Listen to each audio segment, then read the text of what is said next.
नमस्कार साथीहरु, स्वागत छ तपाईलाई टेक्निकल भोइस च्यानलमा। आज पनि हामी नयाँ भिडियोको साथ उपस्थित भइसकेका छौं। तपाईले प्रिभ्यू भिडियो हेरिसक्नु भएको छ। यस्तो खाले भिडियो यदि तपाई बनाउन चाहनुहुन्छ भने तपाईले यस भिडियोलाई अन्तिमसम्म हेर्नुहोला र हाम्रो यस च्यानललाई अझसम्म तपाईले सब्स्क्राइब गर्नुभएको छैन भने सब्स्क्राइब गरिदिनु होला र हाम्रो यस भिडियोलाई अझसम्म लाइक गर्नुभएको छैन भने लाइक पनि गरिदिनु होला। सर्वप्रथम तपाईलाई यस्तो भिडियो बनाउनको लागि क्यापकट एप्लिकेसनको आवश्यकता पर्दछ। क्यापकट एप्लिकेसन डाउनलोड गर्नुभएको छैन भने प्ले स्टोरमा सजिलोसँग मिल्नेछ, त्यसलाई डाउनलोड गर्नु होला र क्यापकट एप्लिकेसनलाई ओपन गर्नु होला। क्यापकट एप्लिकेसन ओपन गरिसकेपछि न्यू प्रोजेक्टमा जानु होला।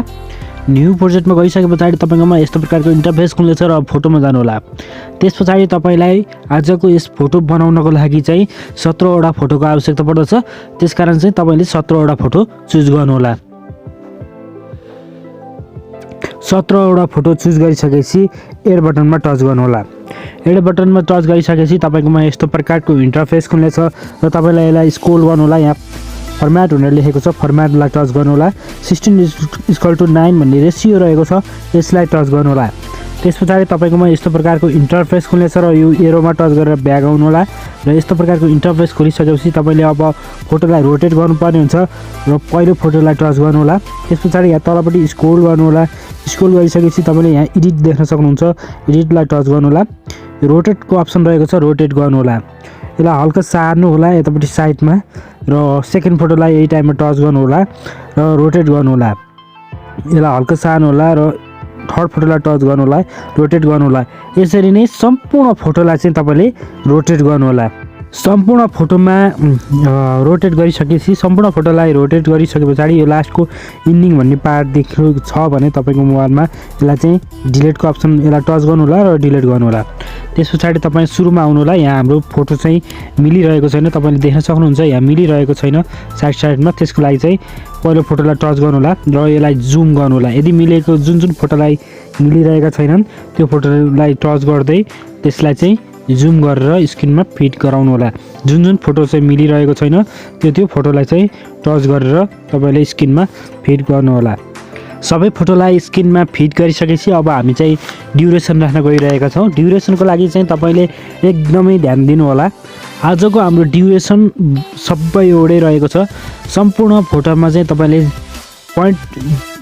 0.5 राख्नुपर्ने हुन्छ। 0.5 सेकेन्डको भिडियो बनाउनु पर्ने हुन्छ। त्यसकारण चाहिँ तपाईको यो फोटोलाई चाहिँ हल्का जुम गर्नु होला र अब पहिलो फोटोलाई टच गर्नु होला र ड्युरेसन मिलाउनु होला। 0.5 राख्नु होला। 17 वटा फोटो चाहिँ 0.5 को राख्नुपर्ने हुन्छ। त्यसकारण चाहिँ 17 वटा फोटोलाई चाहिँ तपाईले चाहिँ 0.5 बनाउनु होला।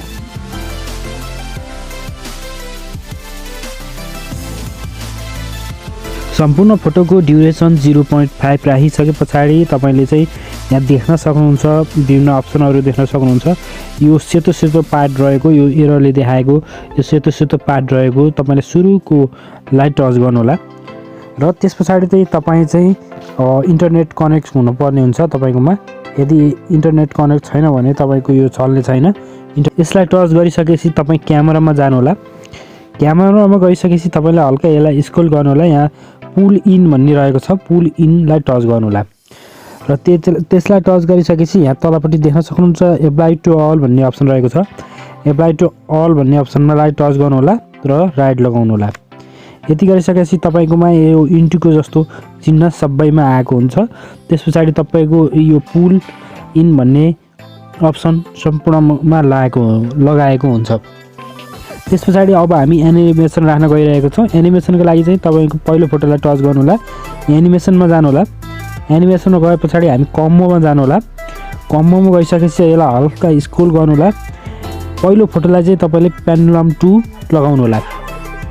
पेन्डुलम 2 छ, यो पेन्डुलम 2 लाई टच गर्नु होला र यसलाई राइट लगाउनु होला र त्यसपछि हामी सेकेन्ड फोटोमा जानु होला र सेकेन्ड फोटोबाट पछाडी 17 वटै फोटोमा सेकेन्ड फोटो पछाडी 17 वटा फोटोमा चाहिँ तपाईको 16 वटा फोटोमा तपाईले पेन्डुलम 1 लगाउनु पर्ने हुन्छ। त्यसको लागि चाहिँ एनिमेसनमा जानु होला, कम्बोमा जानु होला र त्यसपछि हल्का स्क्रोल गर्नु होला। यहाँ पेन्डुलम 1 रहेको छ, यसलाई पेन्डुलम 1 लगाउनु होला र बाँकी रहेका सम्पूर्ण 16 वटा फोटोलाई चाहिँ तपाईले पेन्डुलम 1 नै लगाउनु पर्ने हुन्छ।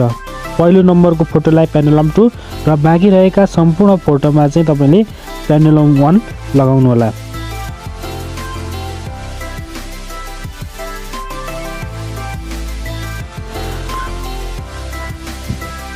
सम्पूर्ण फोटोमा एनिमेसन राखिसकेपछि तपाईले अब इफेक्ट राख्नुपर्ने हुन्छ। इफेक्टलाई पहिलो फोटोलाई छोड्नु होला र सेकेन्ड फोटोको सुरुमा आउनु होला र त्यसपछि तपाईले यहाँ तलपट्टि देख्न सक्नुहुन्छ स्क्रोल गर्नु होला। यहाँ इफेक्ट रहेको छ, इफेक्टमा जानु होला। इफेक्टमा गइसकेपछि भिडियो इफेक्टमा जानु होला। भिडियो इफेक्टमा गइसकेपछि तपाईले चाहिँ यहाँ यतापट्टि स्क्रोल गर्नु होला। यहाँ पार्टी भन्ने अप्सन रहेको हुन्छ, पार्टी भन्ने अप्सन रहेको छ, यसमा जानु होला र तपाईले यहाँ ब्ल्याक फ्ल्यास भन्ने अप्सन देख्न सक्नुहुन्छ। यो ब्ल्याक फ्ल्यासलाई टच गर्नु होला र यसलाई राइट लगाउनु होला। राइट लगाइसके पछाडि तपाईकोमा यस्तो प्रकारको इन्टरफेस खुल्नेछ र यो ब्ल्याक फ्ल्यासलाई चाहिँ सेकेन्ड फोटो गरी बनाउनु होला र तपाईलाई स्क्रिनमा मैले दिइरहेको छु।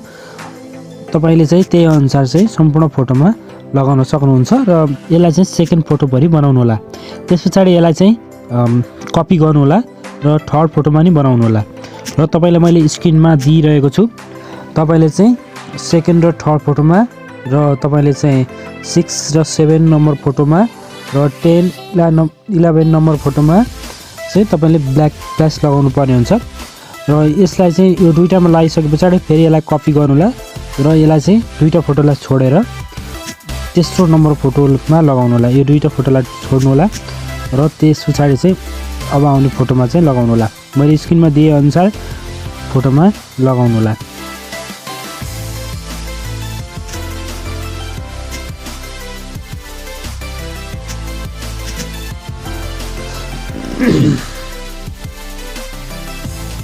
छैटौं र सातौं फोटोमा लगाउनु होला।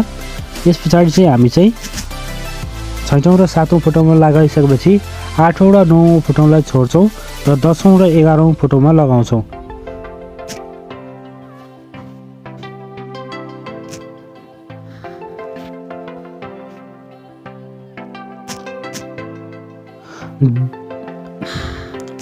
दशौं फोटोमा लगाइयो र अब 11औं नम्बर फोटोमा नि यही सेम नै लगाउँछौं। यति गरिसकेपछि तपाईको लगभग सम्पूर्ण कामहरु सकिसकेको छ र यसलाई चाहिँ तपाईले आफ्नो मोबाइलमा सेभ गर्नु होला।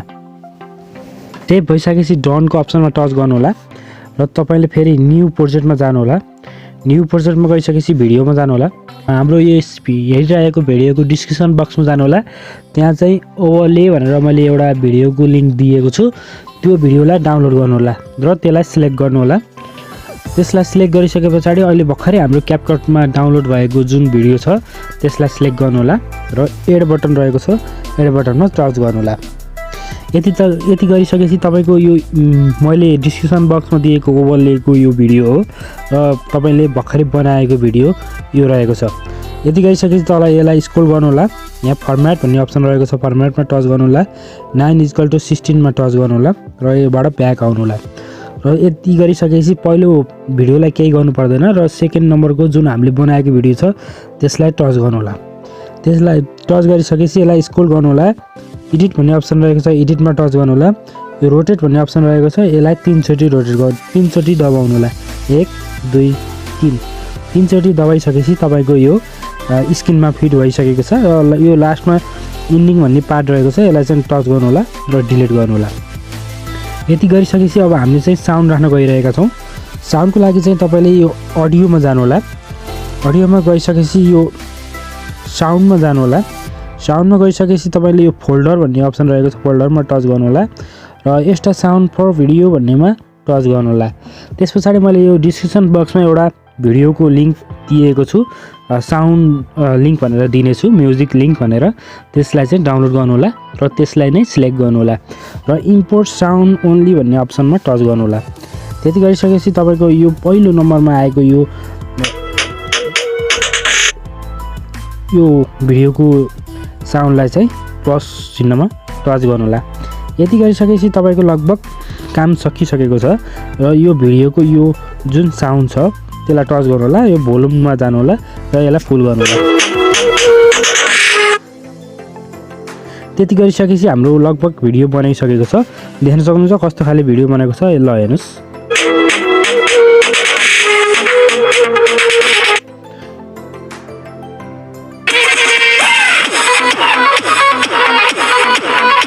हेर्न सक्नुहुन्छ साउन्डको बिट अनुसार यो भिडियो बनिसकेको छ। यति गरिसकेपछि तपाईँले यसलाई आफ्नो मोबाइलमा सेभ गर्नुहोला र तपाईँले चाहिँ आफ्नो